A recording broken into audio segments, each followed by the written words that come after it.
तो students finally आप लोगों की बहुत सारी कंप्लेन के बाद मैं अंततः क्लास 12 आर्ट साइंस के विद्यार्थियों के लिए बोर्ड एग्जाम 2022 को ध्यान में रखते हुए आज के वीडियो से मॉडल पेपर जो है उनके लिए लाना शुरू कर रहा हूं। जैसा कि मैंने पिछले 2 सप्ताह साइंस वर्ग के विद्यार्थियों के लिए बोर्ड एग्जाम 2022 के लिए मॉडल पेपर प्रोवाइड किया, तो मुझे बहुत सारे कमेंट्स आए थे, सर आप आर्ट साइंस के विद्यार्थियों को ध्यान नहीं देते हैं, इस वजह से आप आर्ट साइंस के जो मॉडल पेपर हैं वह लेकर नहीं आ रहे हैं। तो फाइनली मैंने ऐसा कुछ सोचा नहीं था, मैं आप लोगों के लिए ज़रूर मॉडल पेपर लेकर आता, लेकिन थोड़ा सा मुझे टाइम चाहिए था।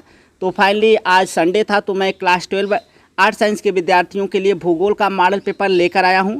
इस भूगोल के मॉडल पेपर को मैं आपको शो करूं उससे पहले आपको बताना चाहूँगा, यदि आप क्लास 12 के विद्यार्थी हैं और बोर्ड एग्जाम के लिए कंप्लीट इंग्लिश का प्रिपरेशन करना चाहते हो तो हमारे चैनल के प्लेलिस्ट में जाइए, आपको इंग्लिश का कंप्लीट प्रिपरेशन देखने को मिल जाएगा। और साथ ही साथ हमारे मोबाइल एप्लीकेशन को आप ज़रूर इंस्टॉल कर लीजिएगा। लिंक मैंने अपने मोबाइल एप्लीकेशन का इस वीडियो के डिस्क्रिप्शन में दिया हुआ है। हमारे मोबाइल एप्लीकेशन का सेम यही नाम है, नॉलेज बीम, ठीक है। तो चलिए मैं आपको यह मॉडल पेपर शो करता हूं। तो सबसे पहले देख सकते हैं पेपर का इंटरफेस कुछ इस तरह से आपको देखने को मिलता है। पेपर में सबसे पहले आपको अपना अनुक्रमांक फिलअप करना होता है, उसके बाद आपको अपना नाम फिलअप करना है, उसके बाद पेपर का कोडिंग है, उसके बाद देख सकते हैं सन 2022 के लिए भूगोल का मॉडल पेपर है कक्षा 12 के विद्यार्थियों के लिए। समय की बात करें तो समय आपको 3 घंटे 15 मिनट दिया जाता है, जिसमें से कि स्टार्टिंग के 15 मिनट आपको क्वेश्चन पेपर पढ़ने के लिए निर्धारित रहता है और टोटल पूर्णांक जो है वह 70 होता है, क्योंकि 30 नंबर आपका प्रैक्टिकल होता है। इसके बाद कुछ निर्देश आपको देखने को मिलेगा क्वेश्चन पेपर में, तो इन निर्देशों को अच्छे से आप समझ लीजिएगा। पहला निर्देश है सभी प्रश्न अनिवार्य है। दूसरा निर्देश है प्रश्न संख्या 1 से 8 तक बहुविकल्पी है। प्रश्न संख्या 9 से 16 तक अति लघु उत्तरीय है, जिनका प्रत्येक लगभग उत्तर 20 शब्दों में देना है। प्रश्न संख्या 17 से 24 लघु उत्तरीय है, जिनका प्रत्येक उत्तर आपको लगभग 50 शब्दों में देना है। प्रश्न संख्या 25 तथा 26 विस्तृत उत्तरीय है, जिनका प्रत्येक उत्तर लगभग 200 शब्दों में आपको लिखना है। प्रश्न संख्या 27 एवं 28 मानचित्र कार्य से संबंधित है। इसके बाद तीसरा निर्देश सभी प्रश्नों के लिए निर्धारित अंक उनके सम्मुख दिए गए हैं। इसके बाद अगला निर्देश है उपयुक्त रेखा मानचित्रों एवं आरेखों द्वारा अपने उत्तर की पुष्टि कीजिए। तो जहाँ पर भी आवश्यकता होगा आपको उचित आरेख जो है वह देकर अपने उत्तर की पुष्टि करना होगा। इसके बाद आपका बहुविकल्पी प्रश्न जो है वह स्टार्ट होता है। तो देख सकते हैं यहाँ पर लिखा है निम्नलिखित प्रश्नों के सही उत्तर अपने उत्तर पुस्तिका में लिखिए। तो जो सही ऑप्शन होगा विकल्प उसी का चुनाव करके आपको अपनी उत्तर पुस्तिका में लिखना होता है। यहाँ पर मैंने आंसर नहीं प्रोवाइड किया क्योंकि यह मॉडल पेपर है, तो आप अपने आप को इस पेपर के माध्यम से चेक भी कर सकते हैं। तो देख सकते हैं किस तरह से प्रश्न पूछा गया है बहुविकल्पी के अंतर्गत। तो भूगोल का जनक किसे माना जाता है, यहाँ पर 4 ऑप्शन है। मानव विकास की अवधारणा निम्नलिखित में से किस विद्वान की देन है, यहाँ पर भी 4 ऑप्शन है।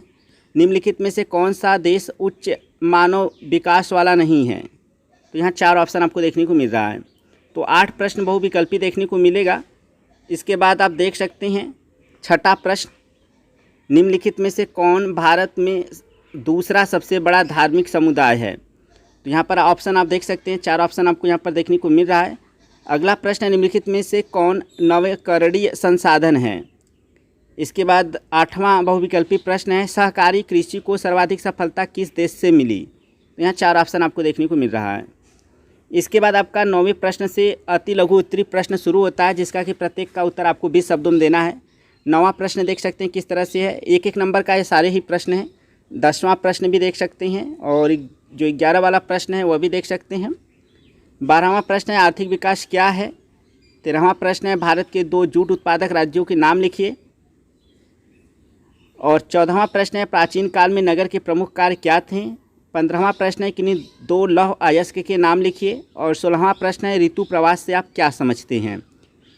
तो यह आपके लघु उत्तरीय अति लघु उत्तरी प्रश्न में थे। इसके बाद आपका लघु उत्तरी प्रश्न दूसरा जो है वह प्रारंभ होता है। इसमें आपका 17वें प्रश्न से स्टार्ट हो रहा है। तो आप इसमें से प्रत्येक का उत्तर लगभग 50 शब्दों में देंगे तो ही आपको पूरे मार्क्स मिलेंगे। देख सकते हैं 4 नंबर का हर एक प्रश्न है। तो इन सारे क्वेश्चंस को आप अच्छे से समझ लीजिएगा। 17वां प्रश्न है मानव स्वास्थ्य पर वायु प्रदूषण के प्रभाव की व्याख्या कीजिए। 18वां प्रश्न है बस्ती एवं नियोजित बस्ती की व्याख्या कीजिए। 19वां प्रश्न है विकसित देश की नगरीय जनसंख्या में पुरुषों की अपेक्षा महिलाओं की संख्या अधिक पाई जाती है, क्यों। 20वां प्रश्न है जनसंख्या घनत्व क्या है, इसका आकलन कैसे किया जाता है। 21वां प्रश्न है स्वामित्व के आधार पर उद्योगों का वर्गीकरण प्रस्तुत कीजिए। 22वां प्रश्न है ध्वनि प्रदूषण के प्रमुख कारणों का उल्लेख कीजिए। 23वां प्रश्न है, देश में जल संसाधनों की उपलब्धता की विवेचना कीजिए और इसके स्थानिक वितरण के लिए उत्तरदायी कारक बताइए। और 24वां प्रश्न है, अंतर्राज्यीय और अंतर्राज्यीय प्रवास में अंतर स्पष्ट कीजिए। काफ़ी इंपॉर्टेंट क्वेश्चन है यह। इसके बाद आपका क्वेश्चन नंबर 25 जो है आपका विस्तृत उत्तरी है, तो 25-26 देख सकते हैं। इसमें अथवा करके भी आपको ऑप्शन मिल रहा है, तो किसी एक प्रश्न को आप कीजिए, चाहे अथवा वाला कीजिए या फिर जो ऊपर प्रश्न दिया है। 25वां प्रश्न है, जनसंख्या संगठन किसे कहते हैं? जनसंख्या संगठन को समझाने के लिए आवश्यक घटकों की व्याख्या कीजिए। इसके बाद अगर आप भूगोल का या फिर किसी भी आर्ट साइंस के सब्जेक्ट का अच्छी तरह प्रिपरेशन करना चाहते हैं तो हमारी वेबसाइट knowledgebeamplus.com पे जाइए, वहाँ पर आपको इसका प्रिपरेशन देखने को मिलेगा, ठीक है। इसके बाद 26वां प्रश्न है, कृषि के लिए सिंचाई के महत्व पर प्रकाश डालिए। इसमें भी अथवा करके प्रश्न आपको देखने को मिल रहा है। अथवा में प्रश्न है, वायु प्रदूषण के प्रमुख क्षेत्रों का वर्णन कीजिए। सारे ही प्रश्न आपके 6 नंबर के हैं। इसके बाद क्वेश्चन नंबर 27 से आपका मानचित्र संबंधी जो कार्य है वह देखने को मिल रहा है। तो 27वां प्रश्न है, भारत के दिए गए मानचित्र में निम्नलिखित को उपयुक्त चिन्हों द्वारा दर्शाइए तथा उनके नाम भी लिखिए। तो आपको उपयुक्त कोई चिन्ह मानकर दर्शाना है और नाम के साथ दर्शाना है। तो इसके लिए आपको 1 नंबर मिलेगा हर एक प्रश्न पे। इस जो भी 37वें प्रश्न में पूछा गया है, देख सकते हैं गेहूं का सबसे अधिक उत्पादकता वाला राज्य कौन सा है, या 1 नंबर का है। चाय का सबसे बड़ा उत्पादक राज्य, यह भी। काफ़ी का सबसे बड़ा उत्पादक राज्य, यह भी 1 नंबर का है।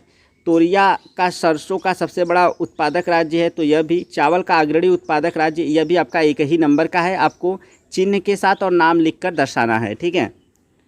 इसके बाद यह जो आप देख रहे हैं केवल दृष्टिबाधित विद्यार्थियों के लिए, तो यह दृष्टिबाधित विद्यार्थियों के लिए आपको नहीं करना है। इसमें भी आप देख सकते हैं किस तरह से प्रश्न पूछा गया। अगर दृष्टिबाधित जो स्टूडेंट्स हैं वहीं इन क्वेश्चंस को करेंगे, यह चीज़ आप ध्यान रखिएगा। इसके बाद मानचित्र कार्य जो है क्वेश्चन नंबर 28 वाला आप देख सकते हैं, संसार में दिए रेखा मानचित्र में उपयुक्त चिन्हों के द्वारा दर्शाइए और उनके नाम लिखिए। तो आपको दर्शाना है चिन्ह के साथ और नाम भी लिखना है। तो देख सकते हैं किस तरह से है यहाँ पर। यूरोप में लौह इस्पात उद्योग का एक प्रमुख देश, यह आपको चिन्ह के साथ दर्शाना है और नाम भी लिखना है। एक प्रमुख सूती कपड़ा उद्योग का क्षेत्र, इसी तरह एक प्रमुख औद्योगिकी ध्रुव क्षेत्र। इसी तरह अगला प्रश्न है, जापान में लौह इस्पात उद्योग का एक प्रमुख केंद्र। उसके बाद संयुक्त राज्य अमेरिका का एक प्रमुख लौह इस्पात उद्योग का क्षेत्र। यह सारे ही आपके प्रश्न 1-1 नंबर के हैं। आपको उपयुक्त चिन्ह के साथ इन्हें लिखना भी है, ठीक है। इसके बाद यह दृष्टिबाधित के लिए है, तो जो भी विद्यार्थी दृष्टिबाधित है उनके लिए 28वें प्रश्न की जगह यहाँ पर ऑप्शन मिलता है इस क्वेश्चन को करने के लिए। तो दृष्टिबाधित विद्यार्थियों के लिए है केवल। तो देख सकते हैं किस तरह से पूछा गया है। तो स्टूडेंट्स, यह था क्लास 12 आर्ट साइंस के विद्यार्थियों के लिए भूगोल का बोर्ड एग्जाम 2022 को ध्यान में रखते हुए जो मैंने मॉडल पेपर तैयार किया था वह। आई होप आपको ये मॉडल पेपर अच्छे से समझ में आ गया होगा। और इस वीडियो के डिस्क्रिप्शन में जो मैंने वेबसाइट का लिंक दिया हुआ वहाँ पर जरूर जाइएगा, क्योंकि वहाँ पर आप जाकर आर्ट साइंस के सब्जेक्ट की तैयारी कर सकते हैं। तो इस वीडियो में फिलहाल इतना ही। मिलते हैं नेक्स्ट वीडियो में। वीडियो पसंद आया हो तो लाइक कीजिएगा और अपने उन फ्रेंड्स के साथ शेयर कीजिएगा जिनके लिए वीडियो यूजफुल हो सकता है। तो मिलते हैं नेक्स्ट वीडियो में, तब तक के लिए thank you so much for watching this video.